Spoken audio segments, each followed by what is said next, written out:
اللهم صل وسلم وبارك عليه وعلى آله صلى الله عليه.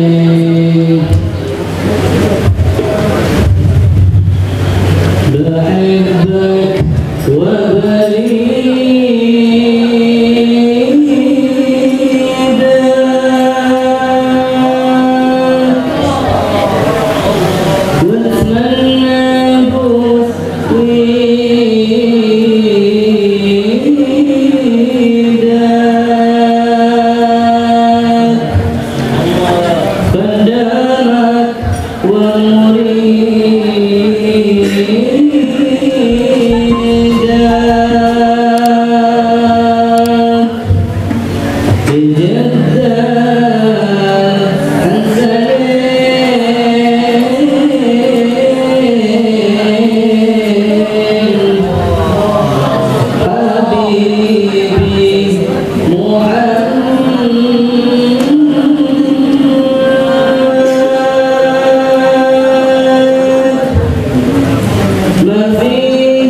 Bye.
Amen.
Bismillahirrahmanirrahim. Alhamdulillahi Rabbil Alamin. Wassalatu wassalamu ala Sayyidina Maulana Muhammadin wa ala alihi wa sahbihi ajma'in, amma ba'd. Rabbi yassir wa la tu'assir, Rabbi tammim bil khair. Rabbana shrah lana sudurana wa yassir lana umurana wa umural muslimin wahlul 'uqdatam min lisanina yafqahu qawlana. Bisanadina al-muttasil ila Imam al-Khatimatil Hufaz al-Imam Jalaluddin As-Sayyidi rahimahullahu ta'ala wa qaddasallahu sirrahu wa adama an-naf'a bi ulumihi wa barakatihi wa nafahatihi wa madatihi wa karamatihi fid darini amin. Ahbabana fillah wa diyufana al-a'izza hadallallahu wa iyyakum ala huda wa taqwa. Kita lanjutkan dengan kitab Jami' As-Saghir nomor hadis 6876. Hadis diriwayatkan oleh Imam Ibnu Nasr dari Sayyidina Abdullah bin Umar radhiyallahu ta'ala anhuma. Hadis sahih menceritakan kana ada ya Nabi sallallahu alaihi wasallam la yata'arra, tidaklah beliau terbangun, tidaklah beliau terbangun minal laili, di malam hari, illa, kecuali ajras siwaka, beliau menggosokkan siwak, ala fihi, di atas mulutnya Nabi sallallahu alaihi wasallam.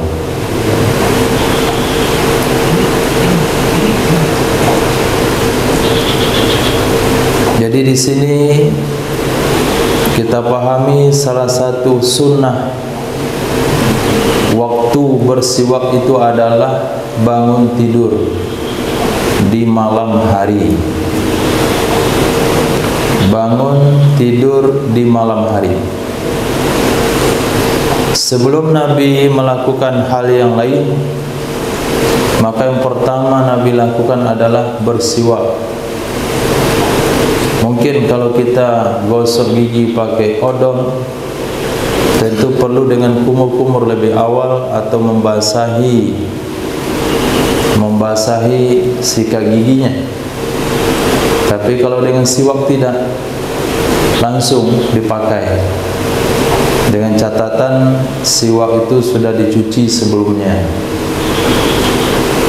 Jadi kadangkala kita mengamalkan sunnah siwak, tapi siwaknya nggak pernah dicuci. Ini tidak sesuai dengan sunnah. Setelah dipakai, disimpan, pakai lagi tanpa dicuci. Sunnahnya dipakai, cuci, kemudian bisa dipakai kapan saja, tidak perlu dicuci. Nah, karena adalah Sayyidina Rasul sallallahu alaihi wasallam la yatawaddau, tidak berwudu ya Nabi, ba'dal wusli, setelah mandi. Tidak berwudu ya Rasul setelah mandi. Apa maksud dari hadis ini? Apakah tidak boleh wudu selepas mandi? Hadis ini tidak memberikan kesimpulan hukum dilarang berwudu setelah mandi. Tapi hadis ini bercerita tentang cara wudunya Rasul. Rasulullah ketika mandi janabah, beliau berwudu lebih awal secara sempurna. selesai istinja sebersih-bersihnya, kemudian berwuduk sebelum mandi. Setelah mandi Nabi tidak mengulangi wuduknya lagi. Dan hal ini bisa kita lakukan dengan satu catatan: selama mandi tidak terjadi perkara yang membatalkan wudhu. Tapi kalau selama mandi terjadi perkara yang membatalkan wudhu, maka wudhu wajib diulang untuk mau sholat. Tapi kalau tidak terjadi perkara yang membatalkan wudhu, wudhu sebelum mandi sudah cukup untuk ibadah sholat setelah mandi, kalau tidak terjadi perkara yang membatalkan. Mungkin di antara perkara yang membatalkan keluar sesuatu dari dua jalan atau tersentuh kemaluan. Ini akan membatalkan wudhu.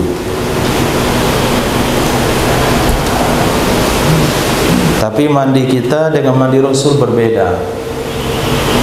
Sayyidina Rasul diriwayatkan mandinya beliau hanya dengan satu sok air.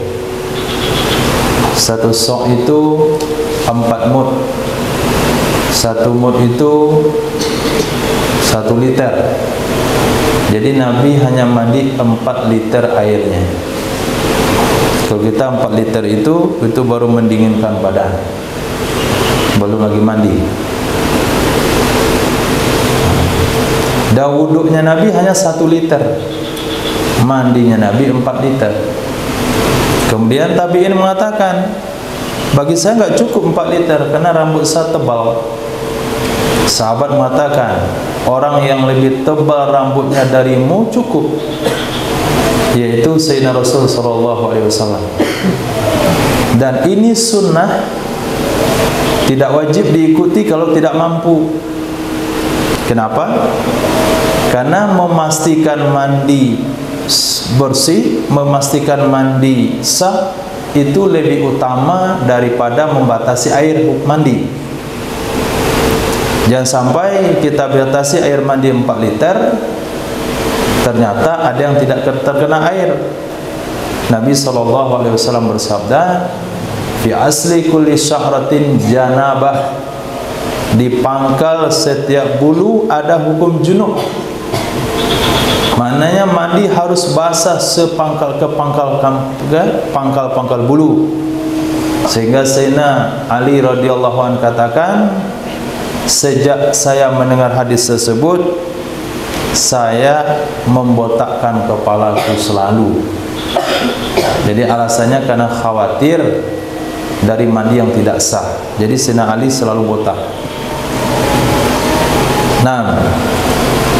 Nah, ketika bertentangan pada diri kita, apakah kita utamakan kadarnya 4 liter atau yakin sah? Maka kita harus mengambil yakin sah daripada menjaga sunnah 4 liter. Nah, yakin sah hukumnya wajib. Membatasi 4 liter hukumnya sunnah. Mendahulukan yang wajib dari sunnah hukumnya wajib. Adzan insyaallah.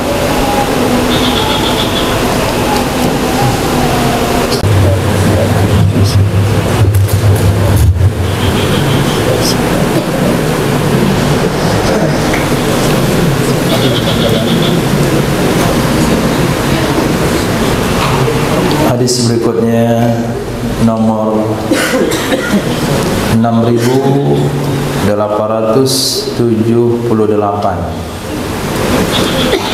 Hadis terdapat dalam Syarah Kabir Imam Tabrani,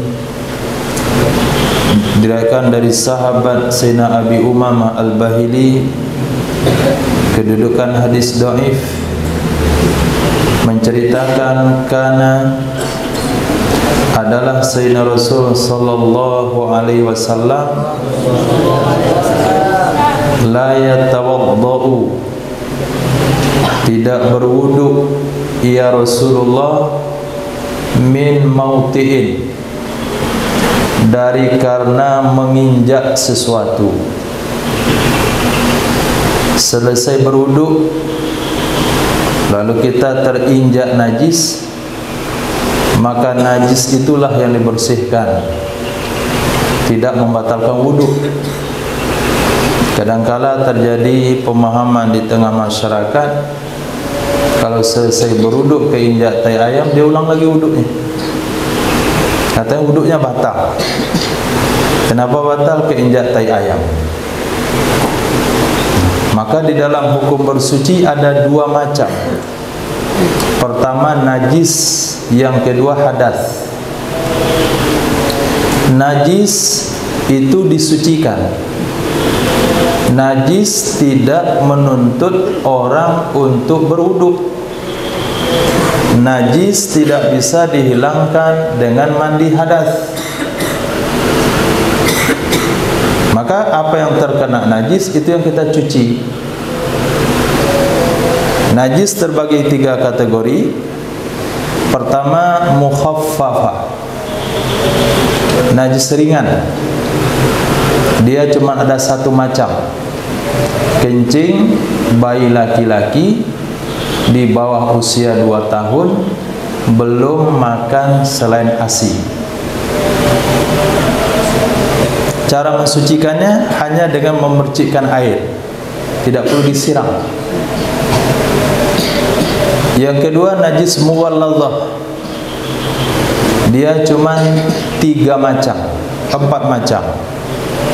Pertama anjing, yang kedua babi, yang ketiga hasil perkawinan anjing babi, yang keempat hasil perkawinan anjing babi dengan hewan lain. Misalnya anjing kawin sama kambing, lahir anaknya kambing, maka kambing itu hukumnya najis muwalladhah. Maka apapun yang berkaitan dengan najis tersebut, tainya, air liurnya, bulunya, semuanya wajib dicuci dengan 7 kali. 1 kali pertama air bercampur tanah yang suci, tanah di tebing, bukan tanah yang kita injak, tapi tanah yang bersih.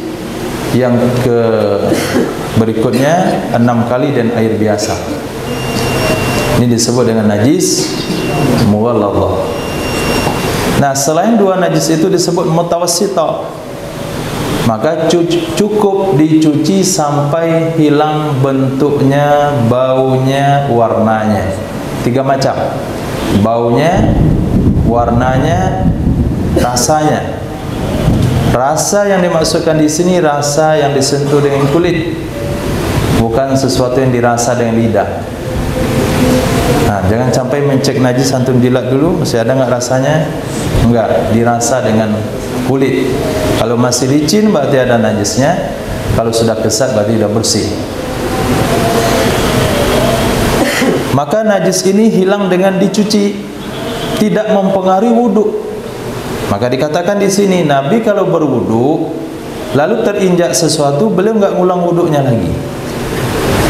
Nah, wudhu itu cara menghilangkan hadas, bukan najis. Nah, karena adalah Sayyidina Muhammad sallallahu alaihi wasallam la yajidu, tidak memiliki, tidak mendapatkan minat daqal, dari korma kualitas rendah. Daqal korma kualitas rendah. Kalau mau tahu korma kualitas rendah, itu yang dijual dibungkus yang plastik ketika mau berbuka puasa. Kalau kita punya pun keras, rasanya seperti permen itu, rasa gula batu. Nah, itu daqal namanya. Nah, korma yang kualitas rendah tersebut Nabi tidak dapatkan ma yamla'u batnahu, sejumlah yang bisa memenuhi perutnya beliau, sejumlah yang memenuhi perutnya Nabi. Jadi kehidupan Sayyidina Muhammad sallallahu alaihi wasallam keseharian beliau setelah diangkat menjadi nabi dari usia 40 tahun sampai meninggal usia 63 tahun itu tidak punya makanan di rumah, walaupun kurma kualitas rendah yang bisa mengisi penuh perutnya.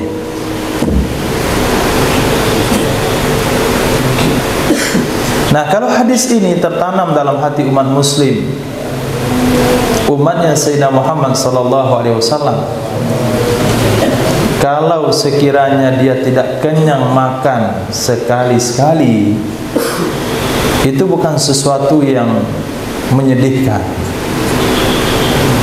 Kenapa? Dia ingat nabinya. Bukan kurma kualitas tinggi, kurma kualitas rendah pun itu tidak punya di rumah, yang kalau dimakan sampai kenyang. Memang pernah Nabi makan daging kambing sebelum duha, disambung lagi setelah zuhur. Itu makanan yang dihidangkan oleh sahabat, bukan makanan yang dimasak di rumahnya Sayyidina Muhammad SAW.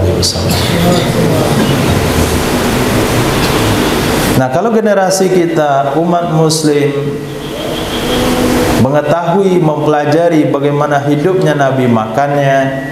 Kemarin minggu lalu kita cerita tentang bantalnya Rasul. Nah, terbuat dari kulit yang isinya rumput kering. Kemudian juga diceritakan kasurnya Nabi hanya dari kain yang lusuh.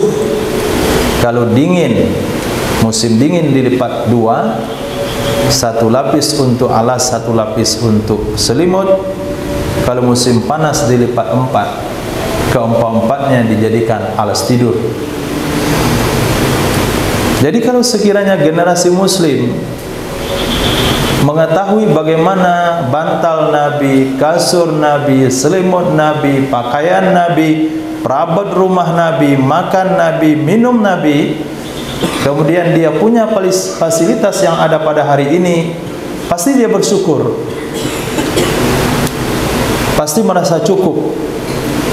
Tidak akan ada bahasa mengeluh, tidak ada bahasa kurang, tidak ada bahasa miskin, kalau dalam benaknya itu ada sosok kehidupan Sayyidina Rasul sallallahu alaihi wasallam.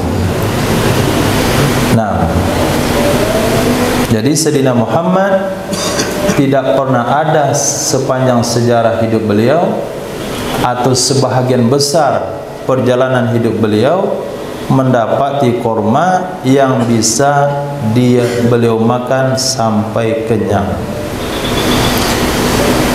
Karena ada ya Nabi sallallahu alaihi wasallam la yujizu,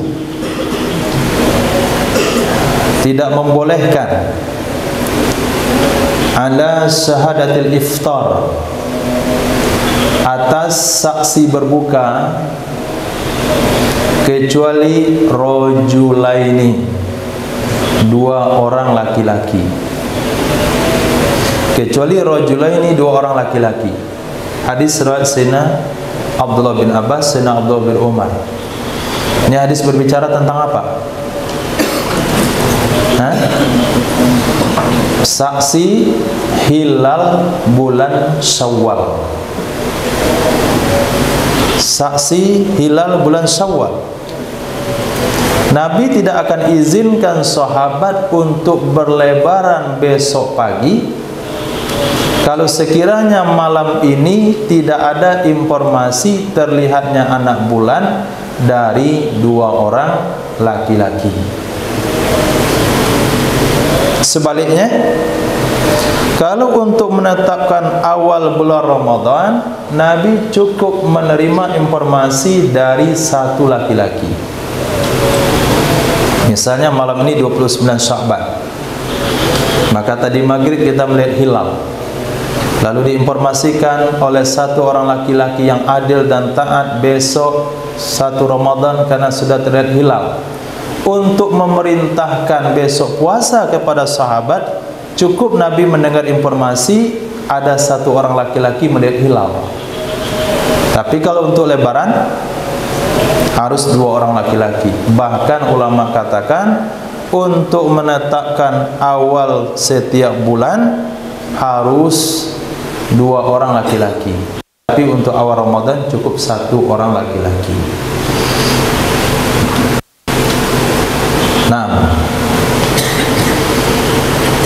Nah, hadis ini mengindikasikan kepada kita bahasanya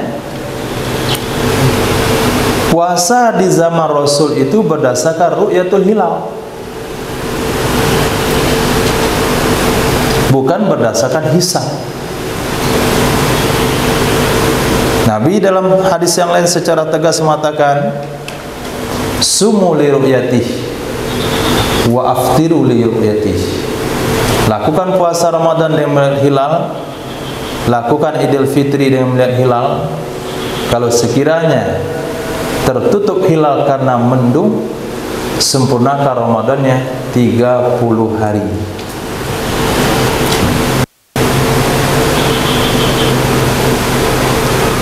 Lalu hari ini mereka mengatakan begini, yang mengawali puasa dengan hisab. Mereka katakan sekarang kan sudah canggih teknologi, tidak ada bahasa melihat dengan mata kepala. Bisa saja melihat, dalam hadis itu kita terjemahkan melihat dengan ilmu pengetahuan. Karena makna ro'a itu ada 2. Ada ro'a dengan makna basar tu, ada ro'a dengan makna araf tu. Ulama nahwu juga mengakui hal itu. Ro'a bermakna basar, ro'a bermakna arafa. Ro'a bermakna melihat pakai mata, ro'a dengan makna mengetahui pakai ilmu pengetahuan. Sampai di sana bisa kita terima pernyataan tersebut. Tapi ketika kita baca ujung dari hadis tersebut yang menyatakan kalau tertutup mendung sempurnakan Sya'ban 30 hari. Kalau tertutup mendung sempurnakan Ramadan 30 hari. Maka bahasa tertutup mendung itu tidak ada dalam ilmu teknologi. Tertutup mendung hanya ada ketika melihat dengan mata telanjang. Juga dilengkapi dengan ayat yang berbunyi yas'alunaka 'anil ahillah. Mereka bertanya kepadamu wahai Muhammad tentang anak bulan, untuk apa dibuat oleh Allah? Qul hiya mawaqitu linnas wal hajj. Katakanlah anak bulan itu untuk penetapan waktu bagi manusia. Maka berdasarkan Al-Quran tersebut dan hadis yang kita bacakan secara sharih, kemudian hadis secara sindiran di sini, Nabi tidak akan informasikan Ramadan besok, maaf, Syawal besok, iftar, berlebaran, kecuali kalau ada 2 orang laki-laki yang menginformasikan terlihatnya hilal. Disimpulkan puasa di zaman Nabi pakai ru'yatul hilal, tidak pakai hisab. Nah, maka jangan lagi antum pakai hisab puasanya, pakai hisab Ramadannya, pakai hisab Idul Adha. Ternyata setelah Idul Adha kemarin baru ketahuan kita di Indonesia ini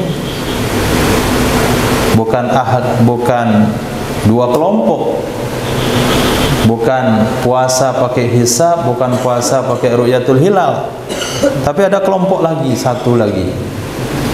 Nah, yang tersamar selama ini dengan hisab, yaitu kelompok ikut Saudi. Nah, oh ternyata ada 3 kelompok. Buktinya apa? Karena sepakat antara ru'yatul hilal sidang isbat dengan hisab. Tapi tetap aja berlebaran Idul Adha-nya lebih awal sebelumnya. Kenapa? Karena di Saudi telah berlebaran. Khair. Itu hasil kesimpulan hukum dari orang-orang yang tidak mau bertanya kepada para ulama. Dia punya pemikiran sendiri. Kita lanjutkan hadis berikutnya. Karena adalah Sayyidina Muhammad sallallahu alaihi wasallam la yuhadditsu, tidak berbicara ia Nabi hadithan, akan pembicaraan, illa tabassam, melainkan senyum ia Rasul sallallahu alaihi wasallam. Jadi Sayyidina Rasul tidak bicara kecuali senyum. Jadi setiap pembicaraan yang beliau sampaikan, kecuali dalam waktu tertentu ya, ini bukan berarti Nabi setiap bicara senyum, setiap bicara senyum. Ada riwayat yang Nabi menyampaikan merah kedua apa nama sebutnya? Rannah, wajnah. Merah wajnahnya Nabi, kedua pipinya Nabi ketika bicara. Jadi di sini adalah secara umum.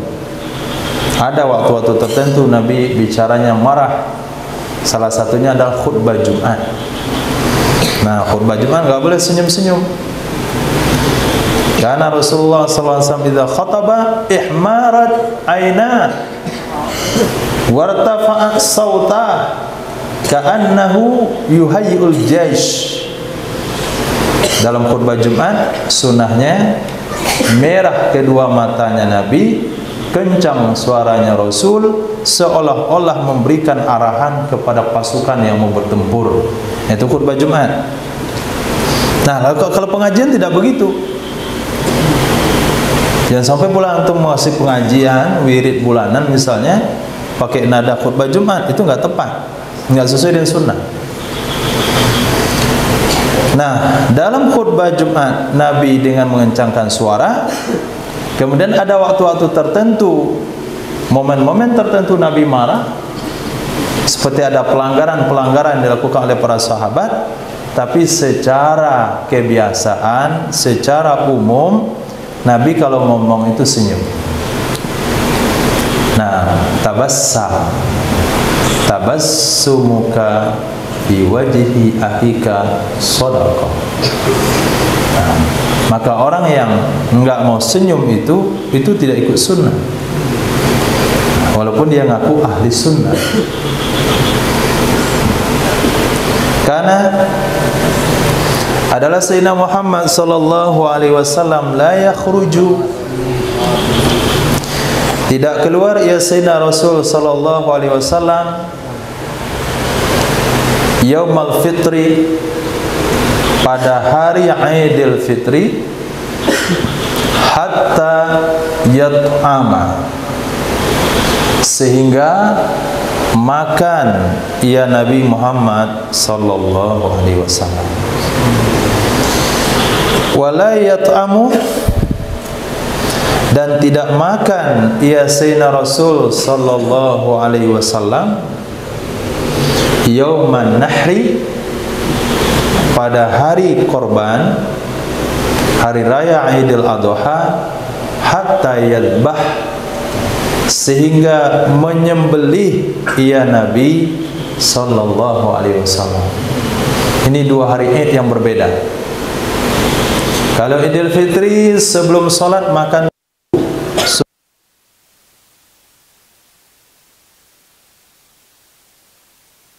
supaya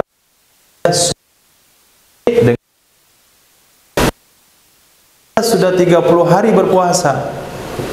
Kalaulah hari itu dianjurkan juga berpuasa berangkat salat Id, maka ada beda dengan hari-hari sebelumnya. Kenapa mesti dibedakan? Karena jiwa manusia, perasaan manusia itu akan terasa memuliakan kalau ada perbedaan dengan hari sebelumnya.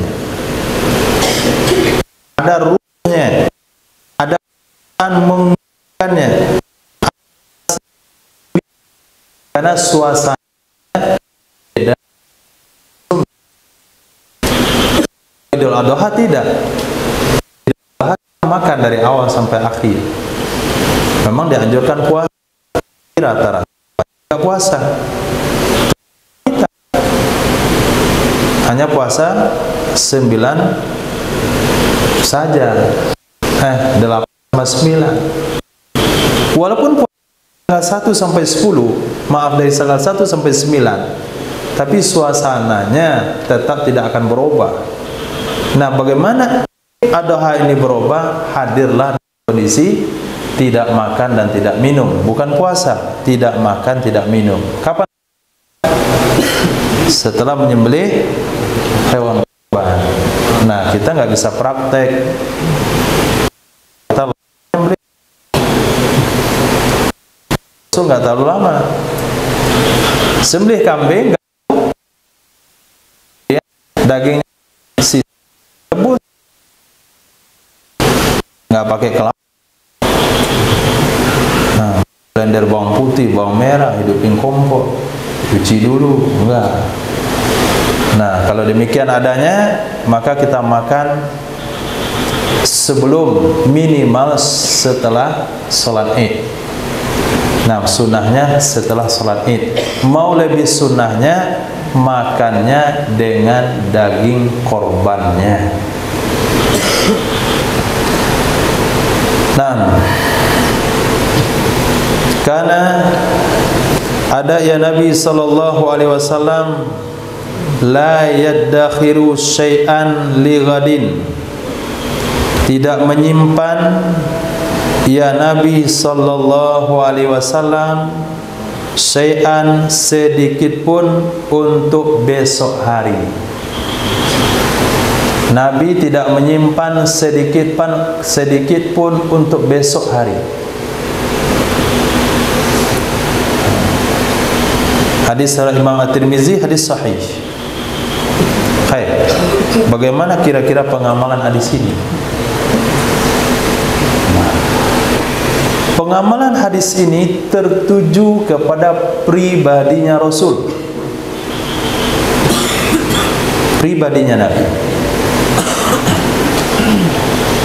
Yang kedua, pengamalan hadis ini berkaitan dengan harta yang sampai kepada Rasulullah.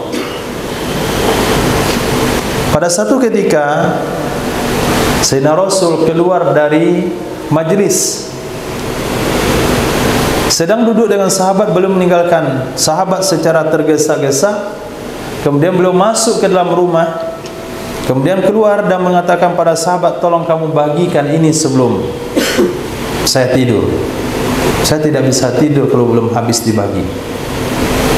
Nah, tapi ada riwayat yang mengatakan Sayyidina Muhammad SAW menyimpan 1 tahun perbekalan untuk istrinya. Nabi Muhammad menyimpan perbekalan 1 tahun untuk istrinya. Jadi ada jatah belanja 1 tahun, ini diberikan kepada istri-istri beliau. Dan Nabi, kalaupun tidak memberi nafkah setiap hari, Nabi tidak meninggalkan suatu kewajiban.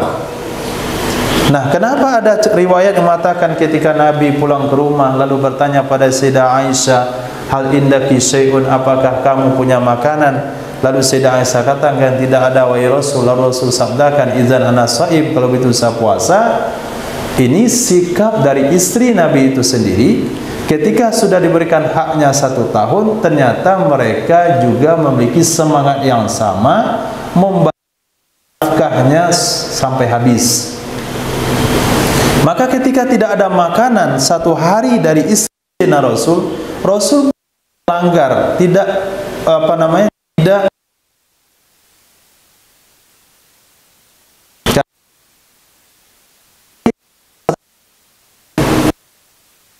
namun setelah nafkah 1 tahun, beliau juga sedekahkan semuanya.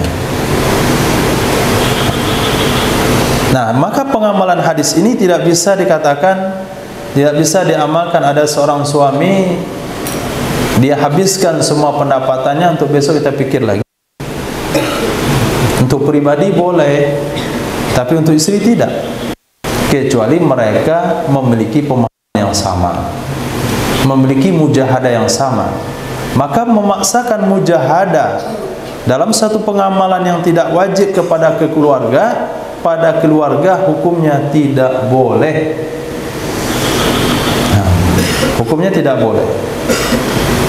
Maknanya suami tetap memberikan nafkah, terserah mereka ikut mujahadah atau tidak. Khair. Jadi jangan sampai antum telan hadis ini. Nabi tidak menyimpan sesuatu. Nah, ini masih ada uang 50.000 nih, mau malam, nggak ada keperluan lagi, sedekahkan. Besok pagi mau sarapan pagi, cari dulu. Nah, anaknya mau sekolah nggak jadi sekolah, sakit perut, nggak ada sarapan karena uangnya udah diinfakkan malam.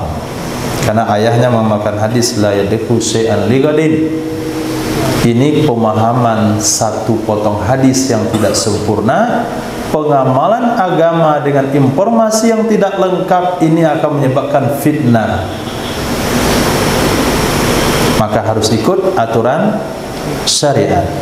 Karena kita tidak punya kemampuan melengkapi pengetahuan dengan hadis Nabi, ikutlah madhab. Nah, yang ngobrol. Oke. Bisa dipahami? Nah, nanti mau jadi wali, diwalikan semuanya, istrinya, anak bininya harus jadi wali. Enggak boleh. Nah, tidak boleh. Karena adalah Sayyidina Rasulullah sallallahu alaihi wasallam la yada'u, tidak meninggalkan ia Nabi arba'an 4 rakaat qabla zuhri, sebelum salat zuhur, wa raka'ataini qabla al-ghadah, dan 2 rakaat sebelum salat subuh. Sayyidina Rasul tidak meninggalkan salat sunnah 4 rakaat sebelum zuhur dan 2 rakaat sebelum salat subuh. Karena ada Sayyidina Muhammad sallallahu alaihi wasallam la yada'u qiyamal lail, tidak meninggalkan salat malam.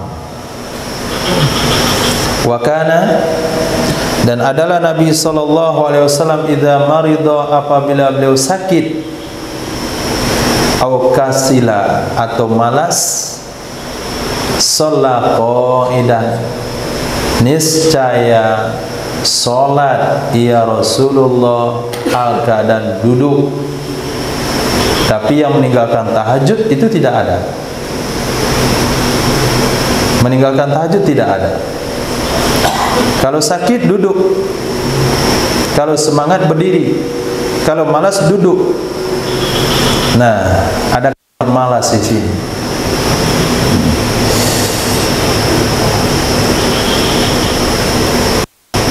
Bagaimana untuk menjawab? Apakah Rasul malas? Hah?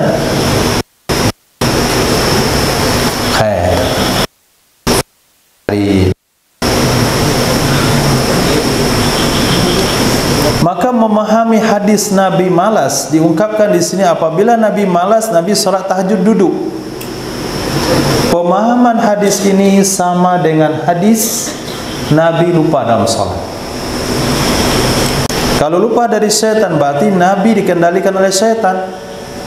Bukankah ada riwayat dimatakan Rasulullah telah ditundukkan kepadanya syaitannya, sehingga tidak ada yang mampu menggoda Sayyidina Muhammad sallallahu alaihi wasallam.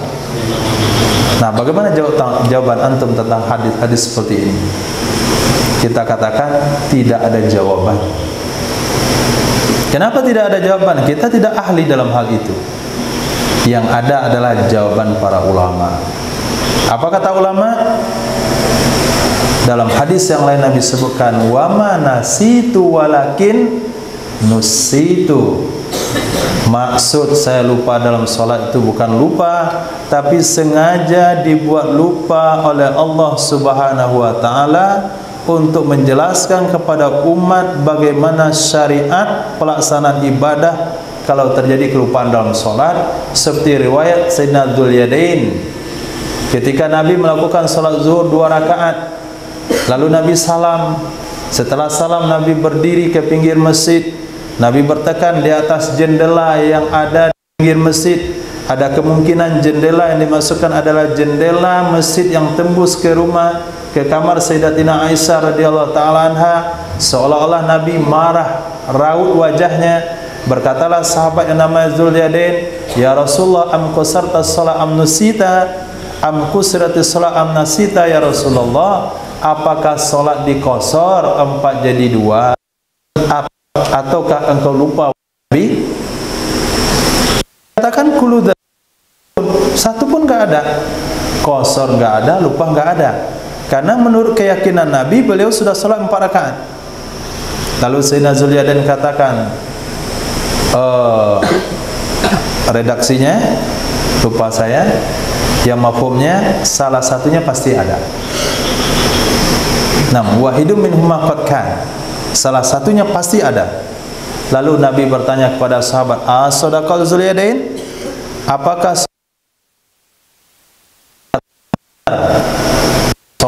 dua rakaat?" Lalu Nabi menambah salat 2 rakaat lagi dan sujud sahwi dan salam.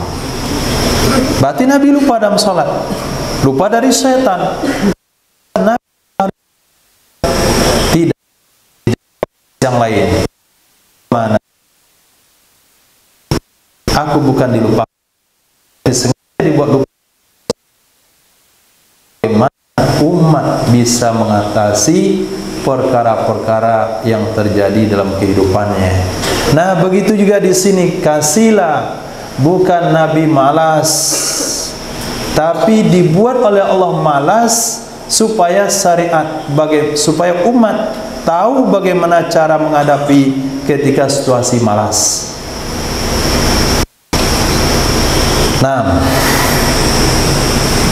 karena boleh diri semua, karena sifat itu adalah sifat kekurangan yang mengurangi derajat kerasulan. Maka bahasanya situ adalah kasila fi umumin nas, malas menurut pandangan atau menurut perhitungan ramainya manusia atau secara umum, tapi hakikat yang sesungguhnya dibuat malas oleh Allah Subhanahu wa taala.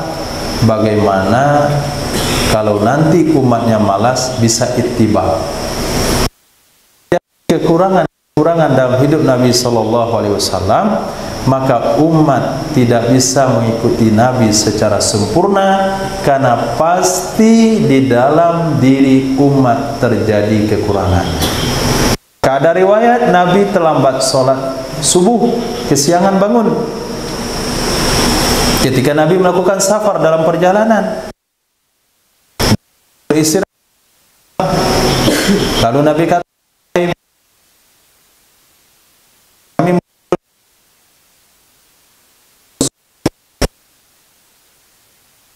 menundukkan ontanya, kemudian beliau bersandar kepada ontanya dan mengangkat kepalanya mengarah ke arah fajar, malah melihat, tapi ketiduran. Maka yang pertama kali terbangun oleh Sayyidina Muhammad, Nabi tanya, "Aina Bilal? Kenapa dah siang enggak bangunin kita?" Apa kata Sayyidina Bilal? "Ghalabatni ma ghalaba." Nah, menguasai diriku oleh kantuk berat sebagaimana ngantuk menguasai dirimu. Apakah layak mengantuk bisa menguasai Sayyidina Rasul dalam makam kenabian? Kenapa dibuat? Supaya umat bisa ittiba, ada kesempurnaan ittiba di dalam syariat Islam. Itu juga pemahaman dalam hadis ini. Kasila sholat qa'idan. Apabila Nabi sholat dalam keadaan duduk, jangan sampai nanti antum simpulkan antum rajin sunnah Nabi, saya pemalas juga sunnah Nabi. Nah, kenapa? Ada riwayat Nabi malas, akhirnya malas belajarnya. Kenapa? Sunnah malas. Nah, ini pemahaman sesat kalau begini. Nah, Karena adalah Muhammad sallallahu alaihi wasallam la yada'u akan ia Nabi rakaatail fajri, 2 rakaat fajar. 2 rakaat fajar maknanya 2 rakaat sebelum subuh. Fis safari, di dalam perjalanan. Wala fil hadari, tidak juga di tempatan. Wala fis sihhati, tidak juga waktu sehat. Wala fis saqami, tidak juga waktu demam. Jadi 2 rakaat qabliyah subuh, 2 rakaat fajar itu sama dengan 2 rakaat qabliyah subuh. Kata ulama, enggak perlu disebut qabliyah subuh, sebut saja sunnah subuh. Sunnah subuh, sunnah asar, enggak perlu sebut qabliyah. Kenapa? Karena bahasa qabliyah lawannya ba'diyah. Sementara pada subuh enggak ada ba'diyah, pada asar enggak ada ba'diyah, maka sebut saja sunnah subuh. Maka ada 3 bahasa: qabliyah subuh, sunnah subuh, rakaatil fajar. Rakaatnya sama, solatnya sama, dengan niat apapun dari 3 hal itu hukumnya sah. Karena ada pertanyaan yang ditanyakan, apa bedanya sunat fajar dan qabliyah subuh? Akhirnya dilakukan solat 2 kali, 2 rakaat untuk qabliyah subuh, 2 rakaat untuk sunat fajar. Nah, itu yang sama dengan bahasa yang berbeda. Karena adalah Muhammad sallallahu alaihi wasallam la yada'u sauma, tidak meninggalkan ia Nabi sallallahu alaihi wasallam sauma ayyamil bid, puasa hari-hari putih, fi safarin wala hadarin, waktu safar dan juga waktu di tempatan, waktu di kampung, waktu di rumah, dan waktu tidak berpergian, bahasanya hadar. Apa itu hari putih? Hari putih tanggal 13, 14, 15 setiap bulan Komariah. Kenapa dikatakan putih? Karena malam pada malam tersebut, mulai matahari sampai terbit fajar, tidak pernah kosong dari bulan. Kalau awal bulan itu bulan tenggelam, 5 menit, 10 menit matahari tenggelam, dia pun tenggelam. Hari kedua 15 menit tenggelam. Hari berikutnya sampai jam 8. Hari berikutnya sampai jam 10. Hari berikutnya sampai jam 12. Hari berikutnya sampai jam 3. Hari berikutnya sampai fajar. Nah, yang bulan ada mulai dari matahari tenggelam sampai fajar tanggal 13, 14, 15. Disebutlah dia hari putih. Tanggal 16 memang bulannya fajar.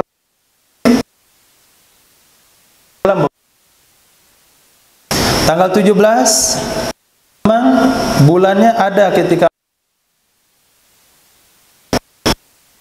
dan bulan.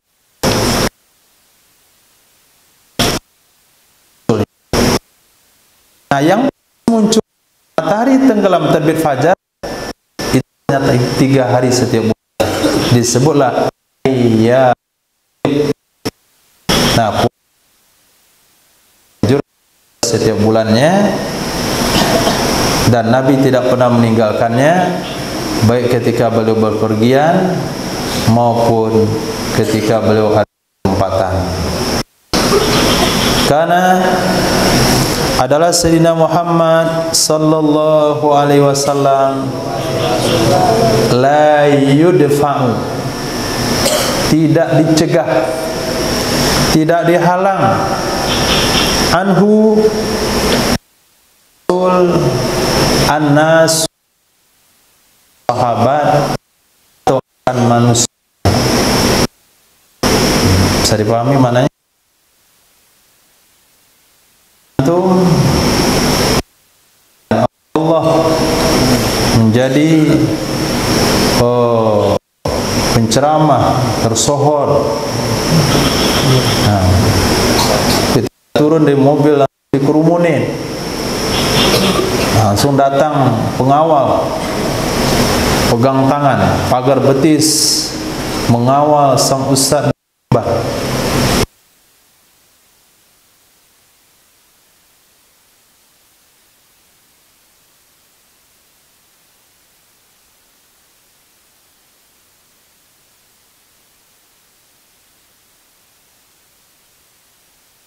Yang menghalang orang lain untuk jumpa Rasulullah, itu mau sunnah. Tapi ini kondisikan, kalau sekiranya antum tewas sampai di tempat tujuan, tidak masalah, maknanya darurat. Usia sudah sepuh 70 tahun, kemudian jamaah antusiasnya nggak tahu, saya salaman, mana nggak jumpa. Ternyata sudah tergeletak di tanah. Nah, nggak jadi ceramah, masuk langsung dibawa ke tempat pemandian jenazah. Itu darurat.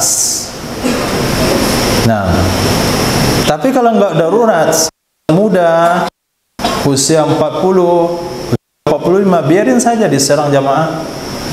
Nah, biar ada sunnahnya di situ. La yudfa'u anhun nas. Sayyidina Rasul tidak pernah ditolak, tidak pernah dihalang dari mendekati beliau akan manusia. Wala yudrabu'an, tidak ada manusia yang dipukul untuk melindungi Sayyidina Rasul sallallahu alaihi wasallam. Wala yudrabu, tidak dipukul mereka manusia anhu untuk menjauhinya Sayyidina Muhammad sallallahu alaihi wasallam.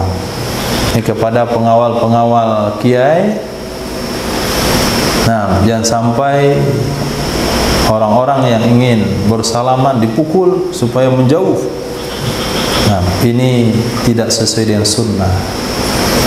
Nah, kalau tidak dikerumunin, bikinkan pintu khusus. Caranya dirubah. Mungkin kiainya lewat pintu belakang atau diturunkan dari atap. Nah, turunkan dari atap, buka.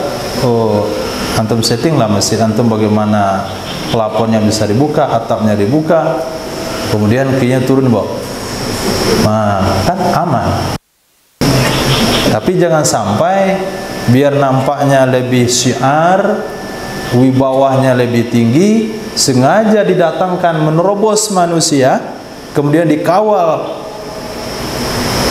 menyakiti manusia. Itu tidak sesuai dengan sunnah. Nah, catat hadisnya dalam Sunan Tabrani. Nah, Syarah Kabir Imam Tabrani dari Sayyidina Abdullah bin Abbas radhiyallahu ta'ala anhuma. Itu yang dikatakan oleh Panglima Perang Persia atau Romawi, saya jumpa dengan Muhammad. Ini salah, ini riwayat kepada Sayyidina Umar bin Khattab. Saya tidak menemukan Umar itu ada bodyguardnya.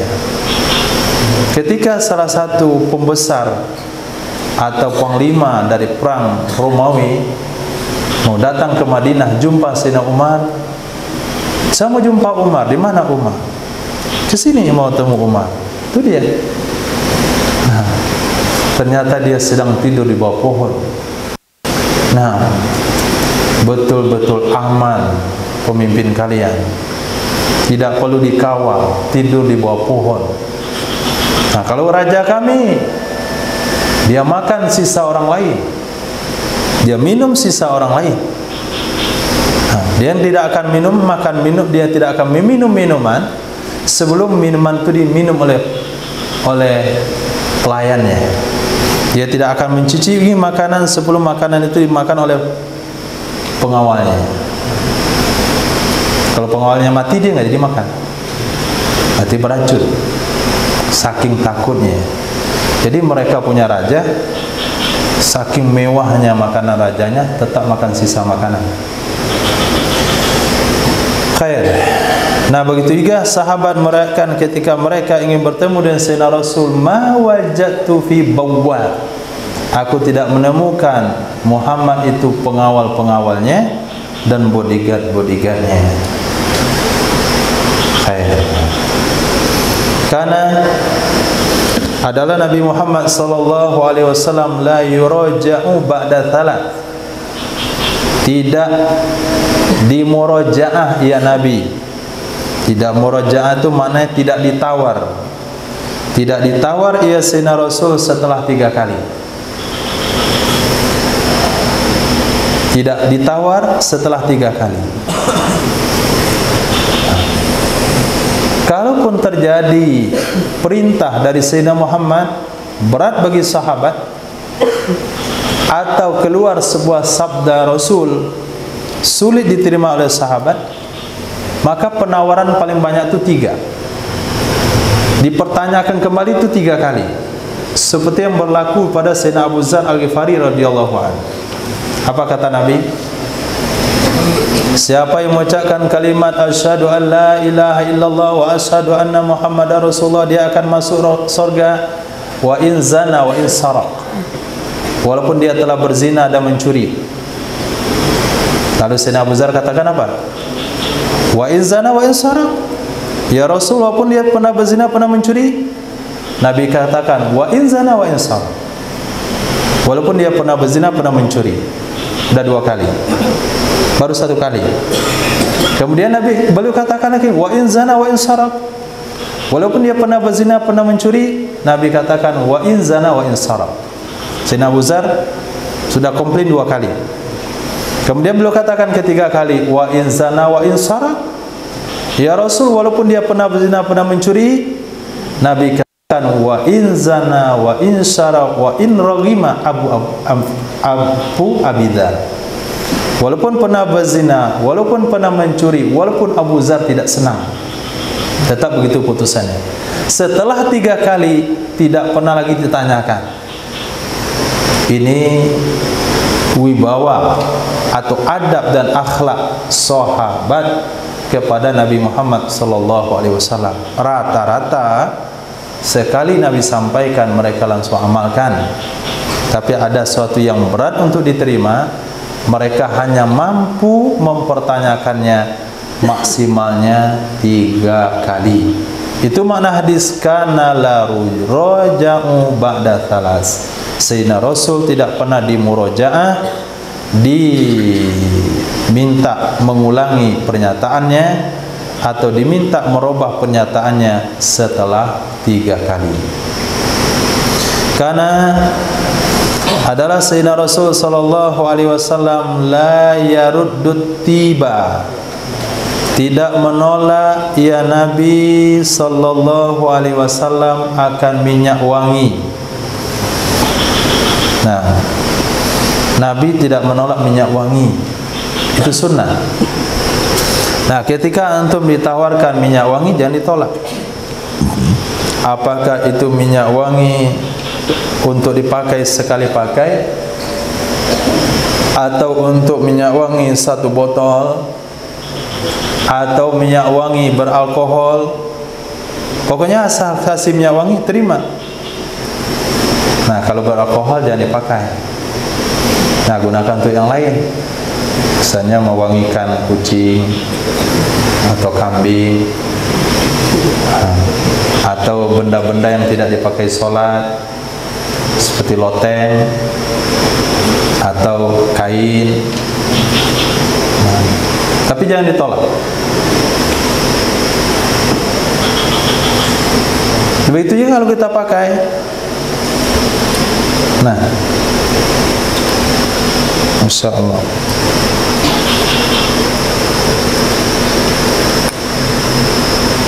Langsung aja terima tangan. Nah, sunnahnya bagaimana? Sunnahnya dengan telapak tangan, jangan yang punggung tangan. Nah, sunnah menerima minyak wangi bukan pakai punggung tangan, tapi dengan telapak tangan. Riwayatnya lupa. Setelah itu dekati ke hidung. Cocok baunya, pakai di atas. Enggak cocok baunya, pakai di tengah. Sangat tidak cocok pakai baunya, taruh di lutut. Nah, tapi jangan itu merusak perasaan orang lain. Nah, karena minyak wangi itu memang tergantung hidung masing-masing. Nah, dan tergantung dengan keadaan masing-masing. Maka yang jelas kalau ditawarin minyak wangi terima saja. Masya Allah. Bagaimana ketika itu mahal kiam? Itu sudah macam-macam baunya, Masya Allah. Dari hasbi, dari lupa nama orangnya, 5 orang lagi kira itu. Macam-macam minyak wangi itu dicampur satu rasa, satu aroma. Ini kalau dipakai 3 hari nggak hilang di baju. Nah, kadang-kadang muncul bau yang ini, kadang muncul yang lain. Kenapa kita nggak menolak? Karena Nabi mengatakan demikian, tidak boleh ditolak. Nah, khair. Ada 3 hal yang tidak boleh ditolak. 1, minyak wangi. Yang kedua, bantal. Yang ketiga, susu. Yang keempat, nah, susu. Kalau bantal, terima saja. Kalau harum, kita tidur di situ. Kalau nggak harum, kita kasih alas. Nah, yang penting dipakai. Nah, terakhir,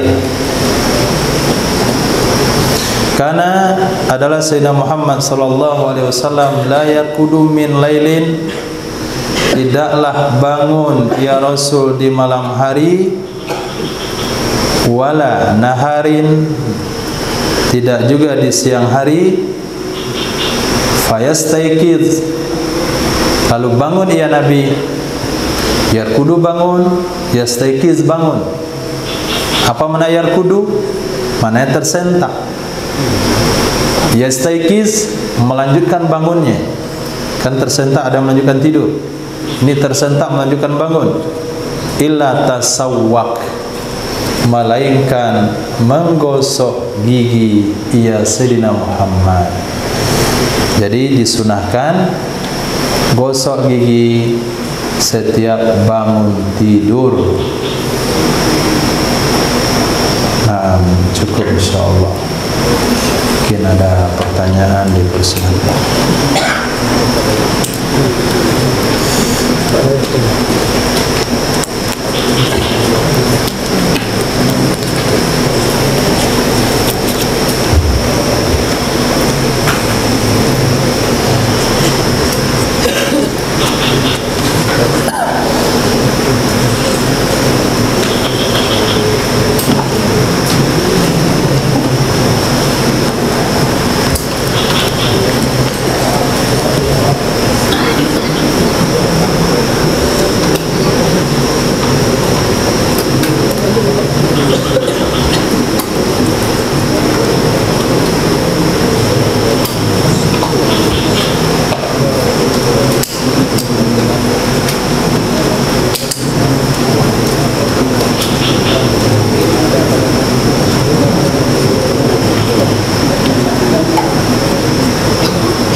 Enggak ada.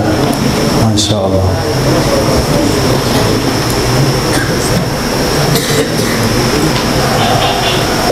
Indakum soal.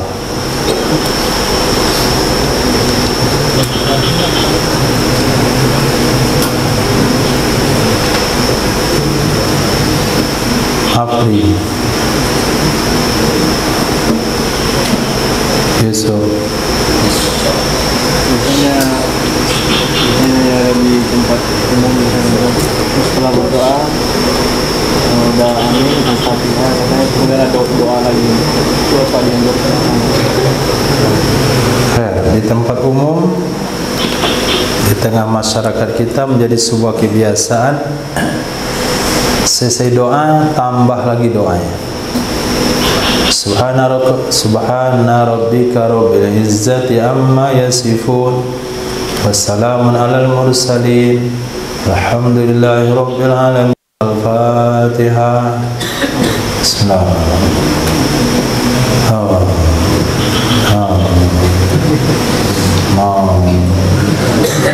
Nah, kemudian ada lagi. Amin, amin ya Rahman, amin ya Rahim, amin ya Jabbar, amin ya Qahhar, amin amin ya Rabbal Amin. Akhir da'wana alhamdulillah. Apakah itu sunnah atau tidak?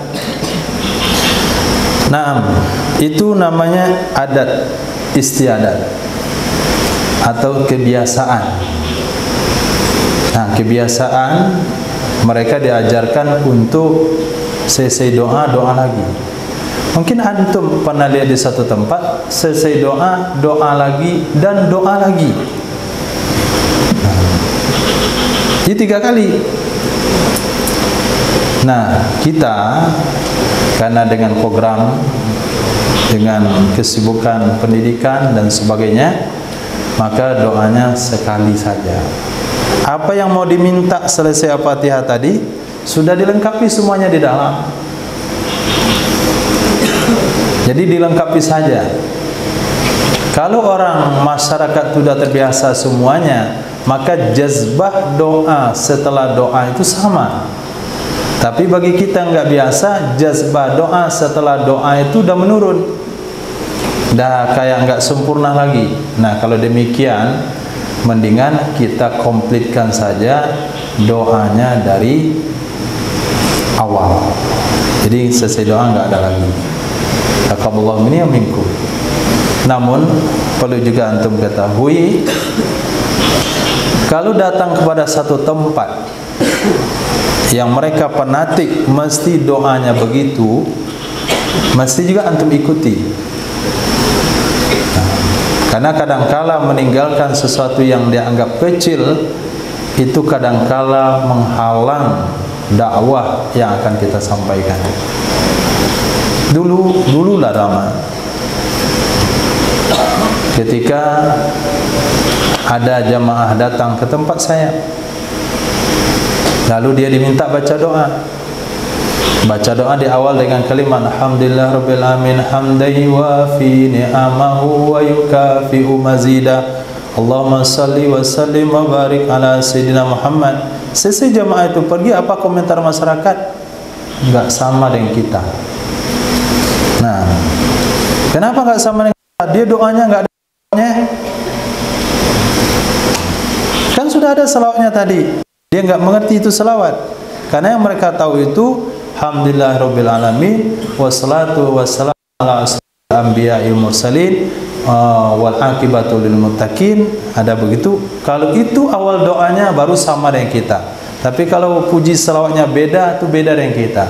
Ini perlu juga dicermati dalam fikih dakwah. Nah, kalau sekiranya menempati satu tempat, mendatangi suatu tempat yang memang itu sebuah tradisi yang mereka menganggap satu perbedaan, kalau ditinggalkan, imam di situ itu diminta juga untuk menyesuaikan keadaan. Nah, paling-paling mereka baca Al-Fatihah, kemudian amin amin ya rabbal alamin wa akhiru da'wana alhamdulillahirabbil alamin. Sudah cukup.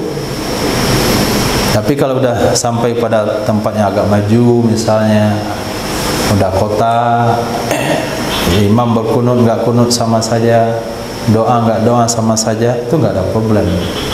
Tapi kalau tempat yang ketat dengan satu cara ibadahnya, maka sebaiknya kita ikuti. Karena tidak salah mengikuti satu adat yang tidak bertentangan dengan ajaran syariat demi meloloskan dakwah yang ingin disampaikan. Khair, insyaallah persiapan salat Isya. Subhanallah wa bihamdihi, subhanakallahumma wa bihamdika asyhadu an la ilaha illa anta astaghfiruka wa atubu ilaik. Subhanaka rabbil izzati amma yasifun, wassalamun ala mursalin, walhamdulillahi rabbil alamin.